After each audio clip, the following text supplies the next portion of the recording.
आज घर में चारों तरफ ठीक वैसी ही शांति थी, जैसे कोई तूफान होकर गुजरा हो उसके बाद होती है।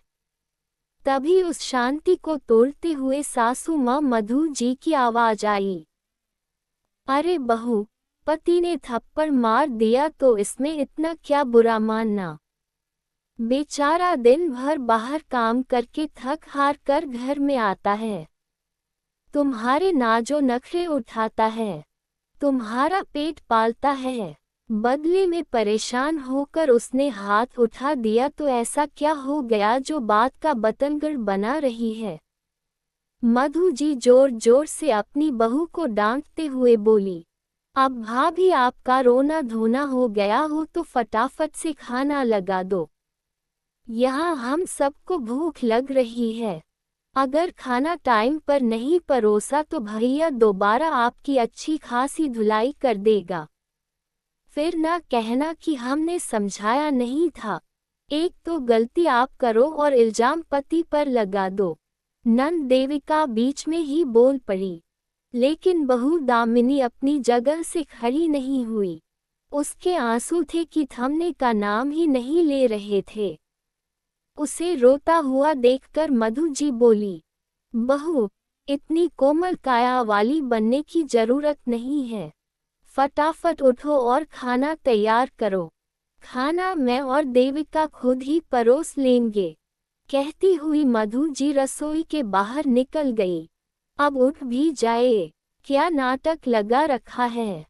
अब तो मम्मी ने मुझे भी आपके साथ काम पर लगा दिया। फटाफट खाना बनाओ, जो जल्दी से अपने और मम्मी के लिए खाना परोस कर ले जाऊं। कहती हुई देविका भी बाहर आ गई और रसोई में रह गई सिर्फ दामिनी। अपने चिथड़े चिथड़े हो चुके स्वाभिमान को समेटकर जैसे तैसे वो खड़ी हुई। उसे समझ में ही नहीं आ रहा था कि वो करे क्या। उसने कभी भी घर का माहौल ऐसा नहीं देखा था। मायके में माँ भाई भाभी सब थे, बस पिता नहीं थे। पर फिर भी घर में काफी शांति रहती थी। भाई भाभी का पूरा सम्मान करते थे। पर पति का यही रूप भी होता है, ये तो उसने कभी सोचा भी नहीं था और ना ही अपनी रिश्तेदारी में कहीं देखा था। एक बार तो सोचा कि माँ को फोन कर सब कुछ बता दूं, पर इस समय कैसे। भाभी को बेटी हुई है, माँ तो उनकी देखभाल और घर की जिम्मेदारी में लगी हुई है। फिर सोचा भैया को फोन कर दूं, पर भैया के कंधों पर पूरे घर की जिम्मेदारी है, फिर वो मेरी अपनी जिम्मेदारी कैसे उठाएगा। कहीं भाभी नाराज हो गई तो, इसीलिए कहते पिता का होना जरूरी है। काश आज पापा जिंदा होते तो मैं अपने मन की बात कह पाती। मन ही मन सोचते हुए उसने अपने आंसुओं को पोंछा और जाकर चूल्हे पर तवा चढ़ाया और गर्मा गर्म रोटी सेककर उन लोगों को खुद ही परोसा।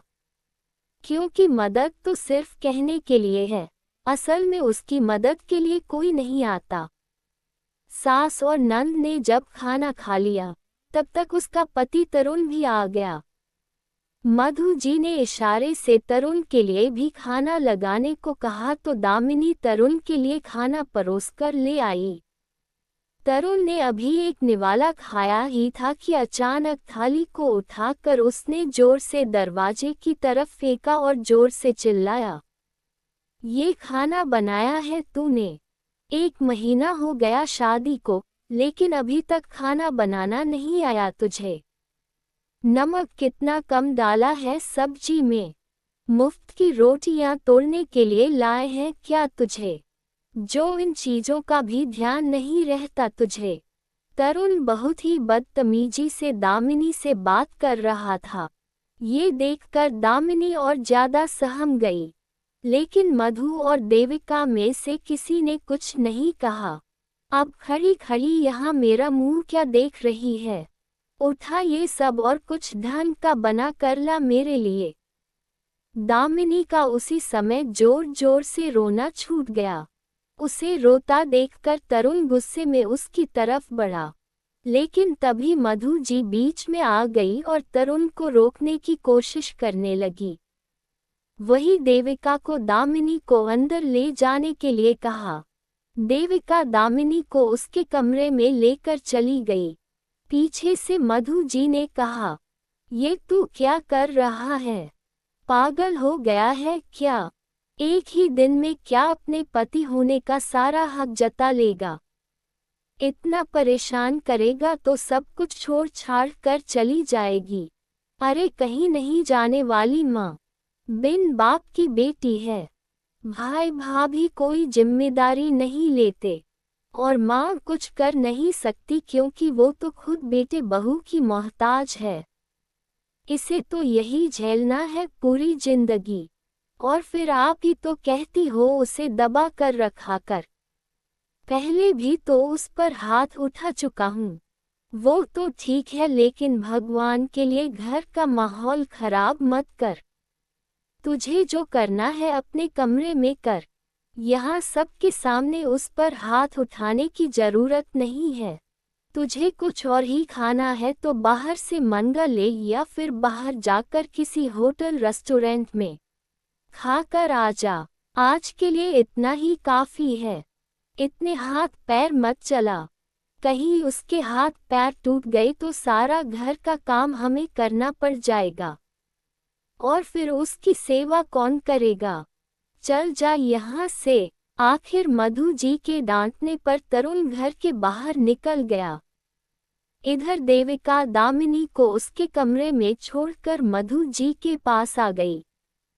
तो मधु जी ने कहा, क्या हुआ? वो चुप हो गई। नहीं, पर रो धोकर खुद ही चुप हो जाएगी। अब मुझसे और ड्रामा नहीं देखा जा रहा है। मैं अपने कमरे में आराम करने जा रही हूँ, कहकर देविका अपने कमरे में चली गई। इधर मधु जी ने घर का दरवाजा बंद कर उस फेंकी हुई थाली को उठाया और बिखरा हुआ खाना समेटकर रसोई में रखने चली गई। फिर दामिनी के पास आकर बोली, बहू तरुण की बात को दिल पर मत लगा, उसका गुस्सा थोड़ा तेज है। अब 3 महीने की शादी में तुझे ये तो अच्छे से पता चल ही चुका है। फिर क्यों ऐसा काम करती है कि वो तुझ पर हाथ उठाए? उसकी पसंद नापसंद के अनुरूप खुद को ढाल, ना कि ऐसी रोनी सूरत लेकर उसके सामने आ। पत्नी को पति के अनुरूप ढल जाना चाहिए। देखा नहीं, तेरे रोते ही उसे कितना गुस्सा आ गया। मधु जी की बात सुनकर दामिनी ने एक नज़र उनकी तरफ देखा, जैसे कह रही हो कि मैंने ऐसा कौन सा काम कर दिया जो मुझ पर हाथ उठाया जा रहा है। और बजाय अपने बेटे को समझाने के आप मुझे ही समझा रही है। लेकिन उसके मुंह से एक बोल तक ना फूटा। तभी मधु जी बोली, अब अपने आंसू पोंछो और खाना खा लो और रसोई की सफाई कर देना। मैं जा रही हूँ आराम करने। मधु जी तो अपनी बात कहकर अपने कमरे में आराम करने चली गई। पीछे दामिनी सोचती रह गई कि आखिर कैसा परिवार है ये। सच कहा है किसी ने कि औरत ही औरत की दुश्मन होती है। सब मुझे ही समझा रहे हैं पर ऐसा नहीं कि अपने बेटे को तो समझा ले। खैर जैसे तैसे दामिनी उठी और रसोई की सफाई कर चुपचाप कमरे में आकर बैठ गई। इतना सब होने के बाद भूख तो कहाँ लगी थी उसे। तभी उसका मोबाइल बज उठा। देखा तो माँ का फोन था। उसने फोन उठाया तो माँ ने पूछा, दामिनी बेटा कैसी है तू? मैं ठीक हूँ माँ, आप बताओ? मैं भी ठीक हूँ, पर तेरी आवाज़ अजीब सी लग रही है। कुछ नहीं माँ, बस अभी काम करके आई हूँ तो थक गई हूँ। अच्छा सुन, कल कुआं पूजन है तो तेरा यहाँ होना जरूरी है। तेरी सास को तो मैंने शाम को ही फोन कर कह दिया था, पर तुझे नहीं बोल पाई थी। तू शायद रसोई में काम कर रही थी। दामिनी मन ही मन सोचने लगी, उस समय कैसे बात कराती मेरी सास। उस समय तो उनका बेटा मुझ पर हाथ उठा रहा था। तभी माँ बोली, ले तेरी भाभी से बात कर, वो तुझसे बात करना चाहती है। कब से पीछे पड़ी है कि दामिनी को फोन तो लगाओ, मुझे भी बात करनी है। कहकर माँ ने भाभी को फोन दे दिया। हेलो दामिनी जी, कल सुबह जल्दी ही आ जाना आप, सारी रस्में आपको ही तो करवानी है, आखिर आप बुआ जो ठहरी। भाभी ने चहकते हुए कहा। जी भाभी। दामिनी के संक्षिप्त से उत्तर से भाभी को शक सा हुआ। हमेशा अपनी भाभी से खुलकर बोलने वाली नंद अगर इतना सा जवाब दे तो शक तो होना लाजमी है। उन्होंने धीरे से पूछा, सब कुछ ठीक तो है ना? कोई परेशानी है तो बता। नहीं भाभी, सब कुछ ठीक है। पर भाभी का मन नहीं माना। आखिर उन्होंने कहा, दामिनी तुम बताना नहीं चाहती कोई बात नहीं, मैं जबरदस्ती पूछूंगी भी नहीं। मैं सिर्फ एक बात कहना चाहूंगी, अगर तुम्हारे साथ कुछ भी गलत है जो संभाला नहीं जा सकता तो तुम वापस आ सकती हो। ये मत सोचना कि पापा नहीं है तो भाई भाभी जिम्मेदारी नहीं निभाएंगे। ये तुम्हारा घर है, तुम पूरे हक से वापस आ सकती हो। भाभी के इतना कहते ही दामिनी का रोना छूट गया, पर भाभी ने उसके रोने का कारण नहीं पूछा, बस इतना सा ही कहा, दामिनी अब तुम दो परिवारों की इज्जत हो, अपने मायके और ससुराल का मान तुम्हें रखना है। गलत करके तो कभी मत आना, लेकिन अगर तुम्हारे साथ गलत हो रहा हो तो उसको बर्दाश्त करना भी मत। याद रखना अपने लिए खुद बोलना पड़ता है। जी भाभी। दामिनी ने बस इतना ही कहा और फोन रख दिया। भाभी की इतने से शब्दों से उसे एक नई ऊर्जा मिली थी, एक नई हिम्मत मिली थी। उसे यह अच्छे से पता चल चुका था कि उसके मायके में आज भी उसके लिए जगह थी, जो उसकी हिम्मत को जगाने के लिए काफी थी। अब वो तैयार थी तरुण का सामना करने के लिए। उसने अपने आंसू पोंछे और अपना सामान एक बैग में पैक कर लिया और अपने लिए कैब बुक कर ली। पर कैब से पहले तरुण घर पर आ गया। मधु जी ने ही जाकर दरवाजा खोला। मधु जी को सामने देखकर तरुण ने पूछा, मम्मी आपने दरवाजा क्यों खोला? आपकी बहू कहाँ मर गई? क्या वो दरवाजा खोल नहीं सकती थी? क्या हमेशा आग उगलता रहता है? जगी हुई थी मैंने आकर दरवाजा खोल दिया तो कुछ गलत हो गया क्या? इतने में दामिनी अपने बैग के साथ बाहर निकाल कर आई। उसे बैग के साथ देखकर पहले तो दोनों हैरान से खड़े रह गए। फिर तरुण चिल्लाता हुआ बोला, यह क्या नया नाटक लगा रखा है तुमने? कहाँ जा रही हो बैग लेकर? मैं अपने मायके जा रही हूँ। दामिनी ने कहा, किससे पूछकर जा रही हो? इतनी हिम्मत कैसे हो गई तुम्हारी? इसमें हिम्मत की क्या बात है? अपने लिए आवाज तो खुद ही उठानी पड़ती है। अच्छा, तुम्हारी इतनी हिम्मत हो गई कि तुम आवाज उठा रही हो। अचानक इतनी आवाज कैसे निकलने लगी मुंह में से? भाई भाभी रख लेंगे तुम्हें अपने पास, घूम फिर कर तो तुम्हें ससुराल ही आना पड़ेगा। तरुण ने बड़ी कुटिलता के साथ कहा, इस गलतफहमी मत रहना, मेरे मायके का दरवाजा आज भी मेरे लिए खुला है। इसी बीच मधु जी बोली, बहू पति की छोटी छोटी बातों का इतना बतंगड़ नहीं बनाते। वो परेशान था इसलिए तुम पर हाथ उठा दिया, पर तुम तो रबड़ की तरह बात को खींचे जा रही हो। मम्मी जी, मैं आपके बेटे का पंचिंग बैग तो नहीं हूँ कि वो बाहर की सारी परेशानी मुझे पीट कर निकलेगा। सच ही कहा है किसी ने, औरत की दुश्मन औरत ही होती है। आप जो मुझे समझा रही है, कभी आपकी बेटी की शादी होगी तो क्या उसको भी यही सब समझाओगी?